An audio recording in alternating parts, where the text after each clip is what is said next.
اعوذ باللہ من الشیطان الرجیم بسم اللہ الرحمن الرحیم سامعین و ناظرین کرام السلام علیکم ورحمۃ اللہ وبرکاتہ۔ آج کا پروگرام اسلامی مہینے ذوالحج کی نسبت سے عید الاضحیٰ کی قربانیوں کے بارے میں ہے۔ بالخصوص اس سوال کا جواب دینا مقصود ہے کہ اگر اللہ تعالیٰ کے پاس قربانیوں کے گوشت اور خون نہیں پہنچتے تو پھر قربانی کرنے یعنی جانور ذبح کرنے کی کیا ضرورت ہے۔ سامعین و ناظرین کرام، پروگرام کو آگے بڑھانے سے قبل درخواست ہے کہ اگر آپ کو یہ پروگرام پسند آئے تو اسے لائک کریں، اپنے دوستوں اور فیملی ممبرز سے شیئر کریں اور آذرہ کرم اس چینل کو سبسکرائب کریں۔ جزاکم اللہ تعالی احسن الجزا۔ سامعین و ناظرین کرام، خاکسار نے بیان کیا کہ آج کے پروگرام میں عید الاضحیٰ کی قربانیوں کی نسبت سے اس سوال کا جواب دینا مقصود ہے کہ اگر اللہ تعالیٰ کے پاس قربانیوں کے گوشت اور خون نہیں پہنچتے تو پھر قربانی کرنے یعنی جانور ذبح کرنے کی کیا ضرورت ہے۔ سامعین و ناظرین کرام، سیدنا حضرت مسیح موعود علیہ السلام فرماتے ہیں، ظاہری نماز اور روزہ اگر اس کے ساتھ اخلاص اور صدق نہ ہو، کوئی خوبی اپنے اندر نہیں رکھتا، جوگی اور سنیاسی بھی اپنی جگہ بڑی ریاضتیں کرتے ہیں، اکثر دیکھا جاتا ہے کہ ان میں سے بعض اپنے ہاتھ تک سکھا دیتے ہیں اور بڑی بڑی مشقتیں اٹھاتے اور اپنے آپ کو مشکلات اور مصائب میں ڈالتے ہیں، لیکن یہ تکالیف ان کو کوئی نور نہیں بخشتی اور نہ کوئی سکینت اور اطمینان ان کو ملتا ہے، بلکہ اندرونی حالت ان کی خراب ہوتی ہے۔ وہ بدنی ریاضت کرتے ہیں جس کو اندر سے کم تعلق ہوتا ہے اور کوئی اثر ان کی روحانیت پر نہیں پڑتا۔ اسی لیے قرآن شریف میں اللہ تعالیٰ نے یہ فرمایا، لَن يَنَالَ اللَّهَ لُحُومُهَا وَلَا دِمَاؤُهَا وَلَكِن يَنَالُهُ التَّقْوَىٰ مِنكُمْ، یعنی اللہ تعالیٰ کو تمہاری قربانیوں کا گوشت اور خون نہیں پہنچتا بلکہ تقویٰ پہنچتا ہے۔ حقیقت میں خدا تعالیٰ پوست کو پسند نہیں کرتا بلکہ وہ مغز چاہتا ہے۔ اب سوال یہ ہوتا ہے کہ اگر گوشت اور خون نہیں پہنچتا بلکہ تقویٰ پہنچتا ہے تو پھر قربانی کرنے کی کیا ضرورت ہے۔ اور اسی طرح نماز روزہ اگر روح کا ہے تو پھر ظاہر کی ضرورت کیا ہے۔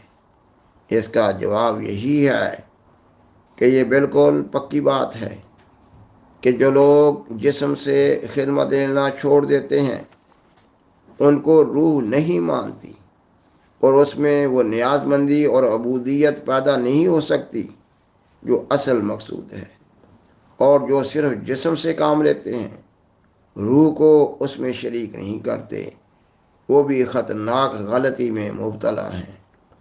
اور یہ جوگی اسی قسم کے ہیں۔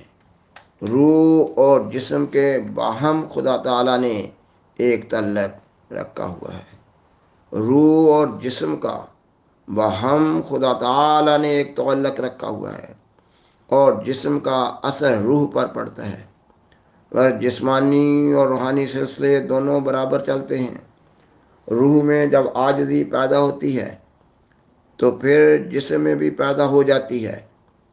اس لیے جب روح میں واقع میں عاجزی اور نیاز مندی ہو تو جسم میں اس کے آثار خود بخود ظاہر ہو جاتے ہیں۔ ایسا ہی جسم پر ایک الگ اثر پڑتا ہے تو روح بھی اس سے متاثر ہو ہی جاتی ہے۔ سامعین و ناظرین کرام، سیدنا حضرت مسیح موعود علیہ السلام مزید فرماتے ہیں،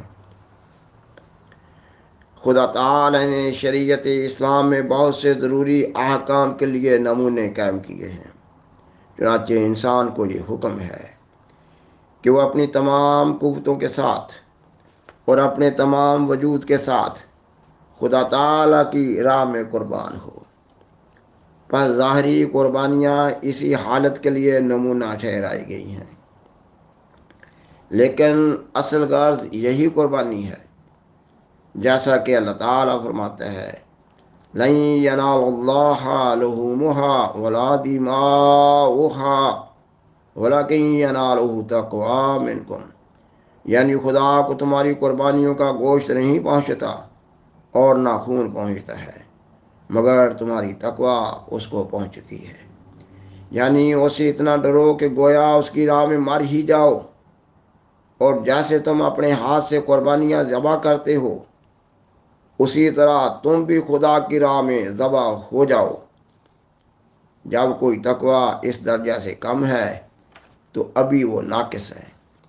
سامعین و ناظرین کرام، سیدنا حضرت خلیفۃ المسیح الاول الحاج حافظ حضرت مولانا نور الدین رضی اللہ تعالیٰ عنہ فرماتے ہیں، متقیوں کی جماعت میں شامل ہونا، پھر ہر سال میں دیکھنا کہ جیسے ہم ایک جانور پر جو ہمارے ملک اور قبضہ میں ہے جزوی مالکیت کے دعوے سے چھری چلاتے ہیں، اسی طرح ہمیں بھی اپنے مولا کے حضور جو ہمارا سچا خالق ہے اور ہم پر پوری اور حقیقی مالکیت رکھتا ہے، اپنی تمام نفسانی خواہشوں کو اس کے فرمانوں کے نیچے ذبح کر دینا چاہیے۔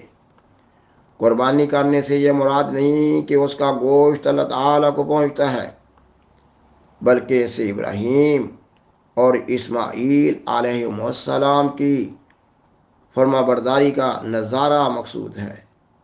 تا تم بھی قربانی کے وقت اس بات کو مد نظر رکھو کہ تمہیں بھی اپنی تمام ضرورتوں، اعزازوں، ناموریوں اور خواہشوں کو خدا کی فرمانبرداری کے نیچے قربان کرنے کے لیے تیار رہنا چاہیے۔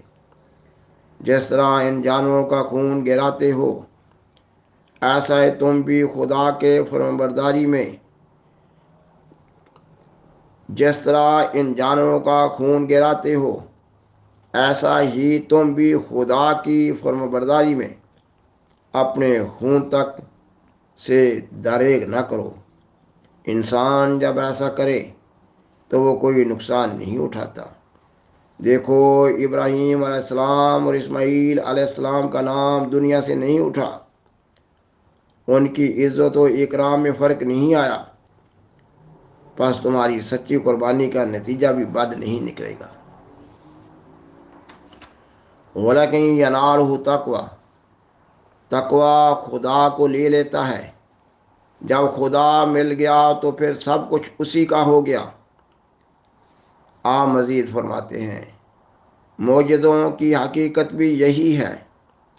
جب انسان خدا کا ہو جاتا ہے تو اس کو تمام ذرات عالم پر ایک تصرف ملتا ہے، اس کی صحبت میں ایک برکت رکھی جاتی ہے، اور یہ ایک فطری بات ہے کہ ایک انسان کے اخلاق کا اثر دوسرے کے اخلاق پر پڑتا ہے۔ بعض طبائعیں ایسی بھی ہیں جو نیکوں کی صحبت میں نیک اور بدوں کی صحبت میں بد ہو جاتی ہیں۔ آپ مزید فرماتے ہیں، قربانی کیا ہے؟ ایک تصویری زبان میں تعلیم ہے جسے جاہل عالم پڑھ سکتے ہیں۔ کل دنیا میں قربانی کا رواج ہے، اور قوموں کی تاریخ پر نظر کرنے سے ظاہر ہوتا ہے کہ ادنا چیز اعلیٰ کے بدلے میں قربان کی جاتی ہے۔ یہ سلسلہ چھوٹی سے چھوٹی اور بڑی سے بڑی چیزوں میں پایا جاتا ہے۔ ہم بچے تھے تو یہ بات سنی تھی کہ کسی کو سانپ زہریلا کاٹے تو وہ انگلی کاٹ دی جاوے تاکہ کل جسم زہریلے اثر سے محفوظ رہے۔ گویا انگلی کی قربانی تمام جسم کے بچاؤ کے لیے کی گئی۔ اسی طرح ہم دیکھتے ہیں کہ ہمارا کوئی دوست آ جاوے تو جو کچھ ہمارے پاس ہو اس کی خوشی کے لیے قربان کرنا پڑتا ہے۔ گھی، آٹا، گوشت وغیرہ قیمتی اشیاء اس پیارے کے سامنے کوئی ہستی نہیں رکھتی۔ اس سے زیادہ عزیز ہو تو مرغے اور مرغیاں، حتیٰ کہ بھیڑیں اور بکرے قربان کیے جاتے ہیں، بلکہ اس سے بڑھ کر گائے اور اونٹ تک مہمان کے لیے قربان کر دیے جاتے ہیں۔ آپ مزید فرماتے ہیں، ادنا سپاہی اپنے افسر کے لیے اور وہ افسر اعلیٰ افسر کے لیے، اور اعلیٰ افسر بادشاہ کے بدلہ میں قربان ہوتا ہے۔ پر خدا تعالی نے اس فطرتی مسئلہ کو برقرار رکھا اور اس میں قربانی کی تعلیم دی کہ ادنا اعلیٰ کے لیے قربان کیا جاوے۔ سخرہا لکم، جیسے یہ تمہارے فرمانبردار ہیں ویسے ہی تم اللہ کے فرمانبردار بنو۔ وآخر دعوانا ان الحمد للہ رب العالمین۔